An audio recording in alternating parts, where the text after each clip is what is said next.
Hello guys, welcome back again. Today we will discuss about hybridization. Chemical bonding का most important topic है hybridisation.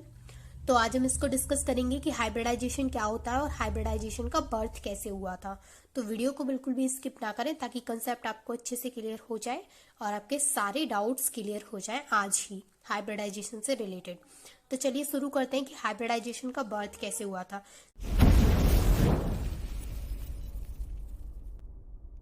तो hybridisation का birth हुआ था, simple सी एक लाइन है कि जब valence bond theory various molecules की ज्योमेट्री को नहीं बता पाई थी तब हाइब्रिडाइजेशन आया था. वैलेंस बॉन्ड थ्योरी को हम पहले ही डिस्कस कर चुके हैं, वो भी केमिकल बॉन्डिंग का मोस्ट इंपॉर्टेंट टॉपिक है वैलेंस बॉन्ड थ्योरी.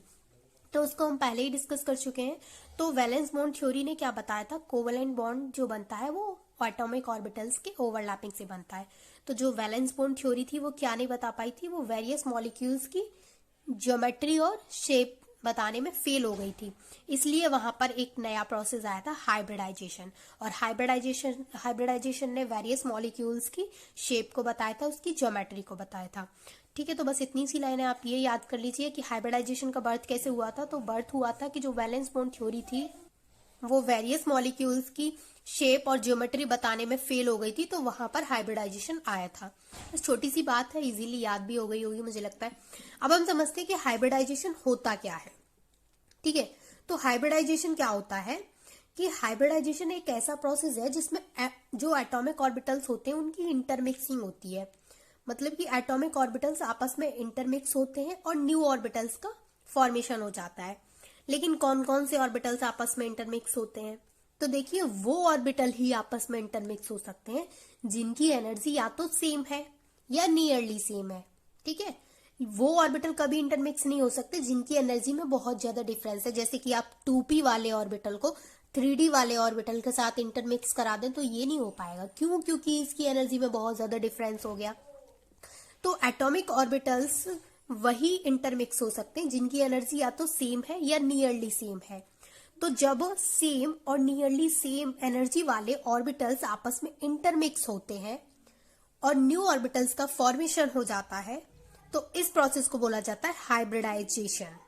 और जो ऑर्बिटल्स आपस में इंटरमिक्स होकर के न्यू ऑर्बिटल्स बनाते हैं, तो जो न्यू ऑर्बिटल्स हमें मिलते हैं उनको बोला जाता है हाइब्रिड ऑर्बिटल्स. ठीक है, चलिए इसको एक एग्जांपल से देखते हैं कि हाइब्रिडाइजेशन होता क्या है. देखिए यहाँ पर ये एक ऑर्बिटल है s और ये एक ऑर्बिटल और दो ऑर्बिटल है यहाँ पर p के. तो एक ये s और दो p आपस में इंटरमिक्स हो रहे हैं और न्यू ऑर्बिटल्स बना रहे हैं. तो यहाँ पर एक चीज आपको दिख रही होगी कि यहाँ पर जितने ऑर्बिटल्स आपस में इंटरमिक्स हो रहे हैं उतने ही ऑर्बिटल्स बन करके रेडी हो रहे हैं. यानी कि 1 2 3 ऑर्बिटल्स आपस में इंटरमिक्स हो रहे हैं और 3 ऑर्बिटल्स हमें मिल रहे हैं. और ये जो ऑर्बिटल आपस में इंटरमिक्स हो रहे हैं ये सेम एनर्जी के हैं या फिर नियरली सेम एनर्जी के हैं. ठीक है, या तो ये सेम एनर्जी के होंगे या फिर नियरली सेम एनर्जी के होंगे. और ये जो हमें ऑर्बिटल्स जो बन करके रेडी होंगे ये एग्जैक्टली सेम एनर्जी के होंगे. यानी इन तीनों, ये जो 3 ऑर्बिटल्स हमें मिले हैं sp2 sp2 sp2, इन तीनों की जो एनर्जी होगी वो क्या होगी, वो सेम, एग्जैक्टली सेम एनर्जी. ठीक है, ये जो ऑर्बिटल्स हमें मिले ये हैं एग्जैक्टली सेम एनर्जी के. ये ऑर्बिटल्स हमें एग्जैक्टली सेम एनर्जी के मिले हैं. तो यहां से क्या चीज समझ में आती है, यहां से समझ में आती है कि जितने ऑर्बिटल्स आपस में इंटरमिक्स करते हैं उतने ही ऑर्बिटल हमें मिलते हैं. जो हाइब्रिड ऑर्बिटल है वो उतने ही मिलते हैं जितने इंटरमिक्स होते हैं. जैसे कि यहाँ पर एक s ऑर्बिटल और दो p ऑर्बिटल आपस में इंटरमिक्स हो रहे हैं तो इसका नाम रखा जाएगा sp2, क्योंकि s एक है p2 है तो sp2. तो ये जो तीनों ऑर्बिटल हमें यहाँ पर मिले हैं इन तीनों का नाम क्या हो गया, sp2 sp2 sp2. नाम किसके ऊपर रखा जाएगा, नाम उसके पेरेंट जो ऑर्बिटल हैं उनके नेम पर रखा जाएगा. और जो ऑर्बिटल्स हमें मिलेंगे उनकी जो एनर्जी होगी वो एग्जैक्टली सेम एनर्जी होगी. तो ये जो हाइब्रिडाइजेशन है बहुत ही इजी सा टॉपिक है. इसमें कुछ ही नहीं होता, इसमें सिर्फ एटॉमिक ऑर्बिटल्स आपस में इंटरमिक्स होते हैं और न्यू ऑर्बिटल्स का फॉर्मेशन हो जाता है. और जो न्यू ऑर्बिटल्स का फॉर्मेशन होता है वो एग्जैक्टली सेम एनर्जी के होते हैं और उनका नाम उनके पेरेंट ऑर्बिटल के नेम पर रखा जाता है. अब जैसे कि यहाँ पर देखिए ये एक s ऑर्बिटल है और यहाँ पर ये एक p ऑर्बिटल है. तो ये s ऑर्बिटल और p ऑर्बिटल आपस में इंटरमिक्स हो रहे हैं तो ये जो ऑर्बिटल का फॉर्मेशन हो रहा है इसका नाम रखा जाएगा sp. ठीक है, और शेप इस तरीके की आएगी।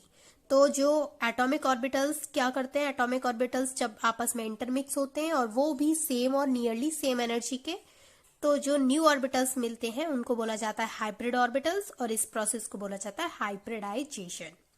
ठीक है, अब देखिए इसकी कुछ कंडीशंस है, तो इसकी कंडीशंस देख लेते हैं। देखिए इसकी फर्स्ट कंडीशन है कि ऑर्बिटल्स विच हैव सेम और nearly same energy can take part in hybridisation. जैसा कि मैंने अभी बताया कि सिर्फ वही ऑर्बिटल्स हाइब्रिडाइजेशन कर सकते हैं जिनकी सेम एनर्जी है या फिर नियरली सेम एनर्जी है। बहुत ज्यादा डिफरेंस है अगर उनकी एनर्जी में, तो वो हाइब्रिडाइजेशन नहीं कर सकते। ठीक है, तो हाइब्रिडाइजेशन में कौन से ऑर्बिटल्स पार्टिसिपेट कर सकते हैं, वो जिनकी एनर्जी या तो सेम है या नियरली सेम एनर्जी के हैं। सेकेंड पॉइंट है इसका, number of hybrid orbitals formed is always equal to number of atomic orbitals which have taken part in hybridisation. Second point का मतलब है कि जितने ऑर्बिटल्स इंटरमिक्स हो रहे हैं, जितने ऑर्बिटल्स इंटरमिक्स हो रहे हैं उतने ही हमें हाइब्रिड ऑर्बिटल्स मिलेंगे। जैसा कि मैंने अभी आपको इस एग्जांपल में समझाया था कि यहाँ पर 3 ऑर्बिटल्स इंटरमिक्स हो रहे हैं, तो हमें 3 ऑर्बिटल्स ही यहाँ पर मिल रहे हैं, यानी कि 3 ऑर्बिटल्स का ही फॉर्मेशन हो रहा है। ठीक है, तो सेकंड पॉइंट इसका यही है कि जितने ऑर्बिटल्स आपस में इंटरमिक्स करेंगे उतने ही हाइब्रिड ऑर्बिटल्स हमें मिलेंगे। थर्ड पॉइंट है इसका, theory of hybridisation is for sigma bond and lone pair not pi bond. Third point कहता है कि जो हाइब्रिडाइजेशन की जो थ्योरी है वो सिर्फ और सिर्फ सिग्मा और पाई बॉन्ड के लिए, सिग्मा बॉन्ड और लोन पेयर के लिए है। पाई बॉन्ड से इस थ्योरी का कोई भी लेना देना नहीं है। फोर्थ पॉइंट इसका कहता है, hybrid orbitals are named after the parent orbitals. Hybrid orbitals जो होते हैं उनका नेम कहाँ कैसे रखा जाता है, उनका नेम रखा जाता है उनके पेरेंट ऑर्बिटल्स के नेम पर। जैसे कि अभी यहाँ पर एक s और 2 p आपस में इंटरमिक्स किए तो इसका नाम रखा गया है sp2, तो ये इसके पेरेंट ऑर्बिटल के नेम पर इसका नाम रखा गया है ना sp2। तो इसका फोर्थ पॉइंट यही कहता है कि हाइब्रिड ऑर्बिटल्स जो होते हैं उनका नाम उनके पेरेंट ऑर्बिटल के नेम पर रखा जाता है। और देखिए थर्ड पॉइंट से यहाँ पर आप एक चीज क्लियर कर लीजिए कि जो हाइब्रिडाइजेशन होगा वो सिर्फ सिग्मा बॉन्ड में ही होगा, या फिर यूं समझ लीजिए कि जिनके अंदर सिग्मा बॉन्ड है वही हाइब्रिडाइजेशन कर सकते हैं। पाई बॉन्ड से कोई भी लेना देना नहीं है हाइब्रिडाइजेशन का। ठीक है, अब इसका फिफ्थ पॉइंट समझते हैं। इसका फिफ्थ पॉइंट है हाइब्रिडाइजेशन पॉसिबल। तो देखिए इसका फिफ्थ पॉइंट है कि जो हाफ फिल्ड ऑर्बिटल्स है हाइब्रिडाइजेशन उसमें भी हो सकता है, फुली फिल्ड ऑर्बिटल्स है हाइब्रिडाइजेशन उसमें भी हो सकता है, और एम्पटी जो ऑर्बिटल्स है हाइब्रिडाइजेशन उनमें भी हो सकता है। यानी कि हाइब्रिडाइजेशन फुली फिल्ड, एम्पटी और हाफ फिल्ड तीनों तरीके के ऑर्बिटल्स में पॉसिबल है। और इसका सिक्स पॉइंट है शेप ऑफ हाइब्रिड ऑर्बिटल्स, यानी कि जो हाइब्रिड ऑर्बिटल्स की जो शेप होती है उसके बारे में। तो देखिए अगर एस ऑर्बिटल की शेप की बात करें तो एस ऑर्बिटल स्फीयर शेप का होता है, ये स्फेरिकल होता है, ये एस ऑर्बिटल की शेप है। पी ऑर्बिटल की शेप की बात करें तो उसकी ये डम्बल शेप होती है, डम्बल शेप का ऑर्बिटल है पी। और डी ऑर्बिटल की बात करें तो उसकी ये डबल शेप होती है। लेकिन हाइब्रिड ऑर्बिटल्स के लिए एक अलग से शेप दी गई है ताकि आपको कहीं भी बुक में दिखे तो आप पहले से ही पहचान लो कि यहाँ पर हाइब्रिडाइजेशन हुआ है। तो देखिए हाइब्रिडाइजेशन की शेप कुछ इस तरीके से दी गई है, एक तो इसमें लार्ज लोब है और एक स्मॉल लोब है, और ज्यादातर इस स्मॉल लोब को बुक्स में दिखाया ही नहीं जाता है, तो वो सिर्फ एक लार्ज लोब दिखा देते हैं।